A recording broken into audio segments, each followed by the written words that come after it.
అందరికీ నమస్కారం. కూటమి ప్రభుత్వం ఏర్పడి రేపటితో 100 రోజులు పూర్తి అవుతా ఉంది.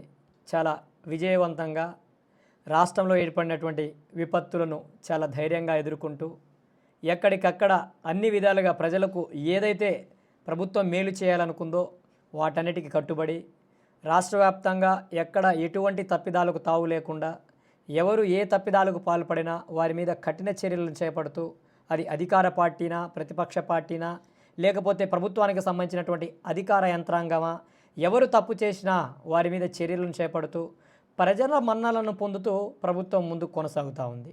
నిన్నటి రోజున ఏదైతే రాష్ట్ర వ్యాప్తంగా ఉన్నటువంటి కూటమి ఎన్డీఏ కూటమికి సంబంధించినటువంటి శాసనసభ పక్షకు సంబంధించినటువంటి సమావేశాన్ని నిర్వహించారు. ఆ ఎమ్మెల్యేలు ఏదైతే స్థానికంగా ఉన్నటువంటి నియోజకవర్గాలకు సంబంధించినటువంటి ఇంటెలిజెన్స్ నివేదికల ఆధారంగా అక్కడ ఉన్నటువంటి ఎమ్మెల్యేల మీద ప్రజల్లో వస్తున్నటువంటి విధి విధానాలు ఎలా ఉన్నాయి, ప్రజలు ఏ విధంగా అక్కడ ఉన్నటువంటి పాలన స్థానికంగా ఉన్నటువంటి ఎమ్మెల్యేల పనితీరుపై వారి యొక్క విధానాలు ఏ విధంగా ఉన్నాయనేటువంటి రిపోర్ట్స్ను కూడా గౌరవ ముఖ్యమంత్రి వర్యులు నారా చంద్రబాబు నాయుడు గారు డిప్యూటీ సీఎం అయినటువంటి పవన్ కళ్యాణ్ గారు తెప్పించుకొని వారికి సలహా సూచనలు చేస్తూ మీరు ఇలా మెరుగుపరుచుకోవాలి, ఈ విధంగా ముందుకు వెళ్ళండి, ఇక్కడ ప్రజల్లో మీకు వ్యతిరేకత వస్తూ ఉంది, లేకపోతే మీరు ఇలాంటి మంచి కార్యక్రమాలు చేస్తున్నారు వాటన్నిటిని ప్రోత్సహిస్తూ వాళ్ళలో ఉన్నటువంటి తప్పిదాలను కూడా రెక్టిఫై చేస్తూ మీరు ఈ విధంగా ముందుకు వెళ్ళకపోతే తగిన చర్యలు ఉంటాయని వాళ్ళకు కూడా హెచ్చరికలను జారీ చేయడం జరిగింది.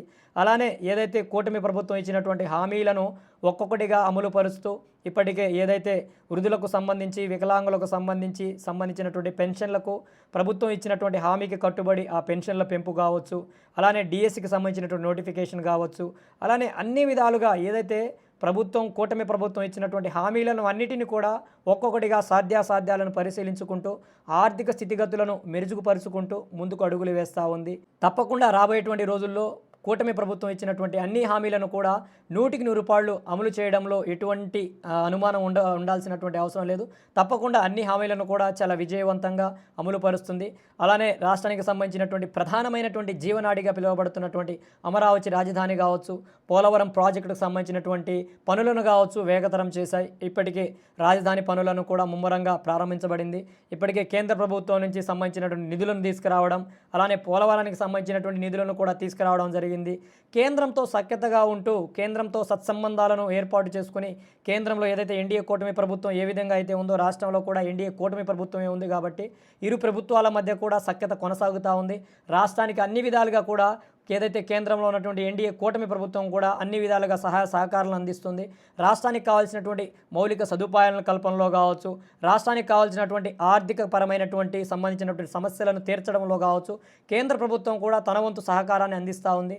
అలానే దార్శనికత కలిగినటువంటి నాయకుడు, నిరంతరం ఈ రాష్ట్ర ప్రయోజనాల కోసం, ఈ రాష్ట్ర పురోగతి కోసం, దేశంలోనే ఈ రాష్ట్రాన్ని నెంబర్ 1గా తీర్చిదిద్దడం కోసం కృషి చేసేటువంటి వ్యక్తి 2047 యొక్క దార్శనికతతో ఏదైతే ప్రాజెక్ట్ 2047 ఏదైతే ఉందో దాన్ని టార్గెట్గా పెట్టుకొని 2047 నాటికి రాష్ట్రంలో ఎవరు పేదరికంతో బాధపడకూడదు, ఈ రాష్ట్రంలో ఎవరు ఆర్థికంగా వెనుకబాటుతనం ఉండకూడదు, ఎవరు ఇబ్బందులు గురి కాకూడదు, ఈ రాష్ట్రం యొక్క పేదరికాన్ని నిర్మూలించాలనేటువంటి ఒకే ఒక్క లక్ష్యంతో బాబు గారు ఏదైతే ఒక సంకల్పాన్ని తీసుకున్నారో ఆ సంకల్పానికి కట్టుబడి నిరంతరం రాష్ట్రంలో నూతన పరిశ్రమలను తీసుకురావడం, నూతన పెట్టుబడులను తీసుకురావడం, నూతన విధి విధానాలతో నూతన పాలసీలతో రాష్ట్ర ప్రభుత్వం ముందుకు కొనసాగుతూ ఉంది.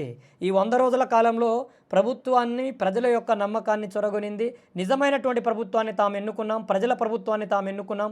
నిజమైనటువంటి నాయకత్వాన్ని ఏదైతే నారా చంద్రబాబు నాయుడు గారి నాయకత్వాన్ని మేము కోరుకున్నాం, ఆయన మేము ఆశించిన విధంగా మేము కోరుకున్న విధంగానే పాలన కొనసాగిస్తూ ఉన్నారు. ఆయన యొక్క విధానం ఏదైతే ఉందో తప్పును తప్పుగా ఖండించడం, లేకపోతే చేయలేని పనిని మేము చేయలేకపోయామని ఆయన చేసేటువంటి ప్రకటనలు ఏవైతే ఉన్నాయో వాటిని నిజంగా ఈరోజు రాష్ట్ర వ్యాప్తంగా ఉన్నటువంటి ప్రజలు హర్షాన్ని వ్యక్తం చేస్తూ ఉన్నారు.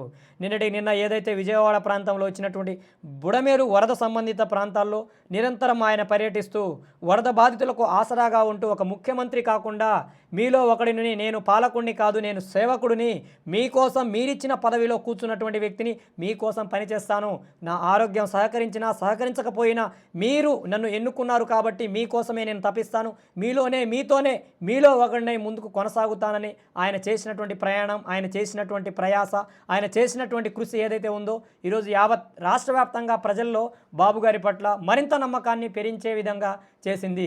అలానే ఏదైతే వరద ప్రభావిత ప్రాంతాల్లో ప్రజలు ఎదుర్కొన్నటువంటి సమస్యలు, ఆర్థికంగా రాజకీయంగా చితికిపోయినటువంటి ప్రజలకు ఈ అన్ని విధాలుగా ఆదుకోవడం కోసం ఇప్పటికే రాష్ట్ర ప్రభుత్వం ప్యాకేజీని కూడా విడుదల చేసింది. గృహాలను కోల్పోయిన వాళ్ళకి అలానే కొత్త పాలసీలతో, కొత్త విధి విధానాలతో ప్రభుత్వం చాలా విప్లవాత్మకమైనటువంటి మార్పులను తీసుకురావడం దిశగా అడుగులు వేస్తూ ఉంది. విద్య, వైద్యం, ఆరోగ్యం అన్నటువంటి పరిస్థితులన్నిటినీ మెరుగుపరుచుకోవడం కోసం ఎప్పటికప్పుడు రివ్యూ మీటింగ్లను ఏర్పాటు చేస్తూ అక్కడ ఉన్నటువంటి తప్పిదాలను గుర్తిస్తూ లాండ్ ఆర్డర్ పరమైనటువంటి సమస్యలను, పోలీస్ వ్యవస్థలో ఉన్నటువంటి ఏదైతే అవాస్తవమైనటువంటి అరాచక విధి విధానాలను పారదోలుతూ ప్రజలకు చేరువైనటువంటి ప్రజాప్రభుత్వం ఏ విధంగా ఉండాలి, ప్రజలకు ఏ విధంగా సేవలను అందించాలి, పోలీసులు తమ యొక్క విధి విధానాలను మార్చుకొని ప్రజలకు అందుబాటులో ఉండే విధంగా, సామాన్య ప్రజలకు తోడై వాళ్ళ కష్ట సుఖాల్లో భాగ్యస్వామ్యమై వాళ్ళ యొక్క కష్టాలకు పరిష్కారం చూపే విధంగా ఉండాలనేటువంటి దార్శనికతతో, దిశానిర్దేశంతో ప్రస్తుతం ఉన్నటువంటి ఎన్డీఏ కూటమి ప్రభుత్వం చాలా విజయవంతంగా 100 రోజులను పూర్తి చేసుకోబోతా ఉంది. ఈ 100 రోజుల పాలన కూడా ప్రజలందరూ కూడా గౌరవించే విధంగా, ప్రజలందరి నమ్మకాన్ని చొరగొనే విధంగా బాబుగారి పరిపాలన ముందుకు కొనసాగుతూ ఉంది. ఈ విధంగా అన్ని వ్యవస్థల్లో కూడా ఎక్కడ ఏ పొరపాటు జరిగినా, ఎక్కడ ఏ విపత్తు వచ్చినా, ఎక్కడ ఏ సమస్య వచ్చినా ముఖ్యమంత్రి నేనున్నానంటూ అక్కడికి వెళ్ళడం, ఆ ప్రజల బాధలను, కష్ట సుఖాలను తెలుసుకొని రాష్ట్ర ప్రభుత్వం నుంచి ఏదైతే చేయగలిగేటువంటి సహకారం ఉందో దాన్ని సంపూర్ణంగా తక్షణమే, ఏదంటే మాట ఇచ్చేసి వచ్చేయడం కాదు, అప్పటికప్పుడే ఆ సమస్యలకు పరిష్కారాన్ని చూపుతూ, అప్పటికప్పుడే ఆ పరిష్కారాలకు శాశ్వత పరిష్కారాన్ని చూపుతూ ముందుకు వెళ్తున్నారు దార్శనికత కలిగినటువంటి దార్శనికుడు నారా చంద్రబాబు నాయుడు గారు. రాబోయేటువంటి రోజుల్లో కూడా ఈ రాష్ట్ర ప్రభుత్వం ఇలానే విజయవంతంగా పాలన కొనసాగించి ఇచ్చినటువంటి హామీలను 100కి 100 పాళ్ళు హామీలన్నిటిని నెరవేర్చుకొని ప్రజల పాలన, ఇది ప్రజాప్రభుత్వం, ఇది రాచరిక ప్రభుత్వం కాదు, గత ప్రభుత్వం వలె ప్రజలను హింసించి వేధించేటువంటి ప్రభుత్వం కాదు, ఇది ప్రజల పక్షాన, ప్రజల గళమై, ప్రజల బాధలపై, ప్రజల హక్కులపై, ప్రజలకు కావాల్సినటువంటి సౌకర్యాలను కలిగించేటువంటి ప్రభుత్వం అనే నమ్మకాన్ని కలిగిస్తూ ముందుకు కొనసాగబోతుంది. ఏదే కాకుండా రాబోయేటువంటి ఎన్నికలలో కూడా, రాబోయేటువంటి స్థానిక సంస్థల ఎన్నికలకు సంబంధించి కావచ్చు, అలానే రాబోయేటువంటి 2029 శాసనసభకు సంబంధించినటువంటి ఎన్నికల్లో కావచ్చు, అన్నిటిలో కూడా ఈ ప్రభుత్వం ఇదే విధంగా కలిసికట్టుగా ముందుకు కొనసాగబోవాలని, కలిసికట్టుగా ముందుకు వెళ్ళాలని ఇప్పటికే విప్లవాత్మకమైన మార్పులకు శ్రీకారం చుట్టి విప్లవాత్మకమైన మార్పులకు పునాదులను వేస్తూ ముందుకు కొనసాగుతూ ఉంది. రాబోయేటువంటి రోజుల్లో మరిన్ని విప్లవాత్మకమైన మార్పులను మనం చూడబోతున్నాం. తప్పకుండా రాష్ట్రంలో ఆర్థిక స్థితిగతులన్నీ మెరుగుపరచబడి రాష్ట్రం ఇప్పటి వరకు రాచరిక రాష్ట్రం కాదు, ఇది నవ్యాంధ్రప్రదేశ్, సువర్ణాంధ్రప్రదేశ్గా ఈ రాష్ట్రాన్ని తీర్చిదిద్దడం కోసం రాష్ట్ర ముఖ్యమంత్రి వర్యులు నారా చంద్రబాబు నాయుడు గారు నిరంతరం శ్రమిస్తున్నారు. తన టీం ఏదైతే ఉందో, మంత్రులు, ఎమ్మెల్యేలందరినీ కూడా తాను చేసినటువంటి శ్రమ, తాను చేసినటువంటి కృషికి మీరందరూ కూడా అదే విధంగా పనిచేయాలి, మీరందరూ కూడా అదే విధంగా కృషి చేయాలి, నేనే పని చేస్తున్నాను, మీరు కూడా చేయాల్సిందే అనేటువంటి విధంగా వారికి ఆదేశాలను జారీ చేస్తూ వారి సేవలను కూడా వినియోగించుకుంటూ ముందుకు కొనసాగుతున్నారు కూడా. కాబట్టి రాబోయేటువంటి రోజుల్లో రాష్ట్రం అన్ని విధాలుగా కూడా అభివృద్ధి పదంలో ముందుకు అడుగులు వేస్తుందని మనమందరం ఆశాభావాన్ని వ్యక్తం చేద్దాం. జై భీమ్, జై భారత్, జై హింద్.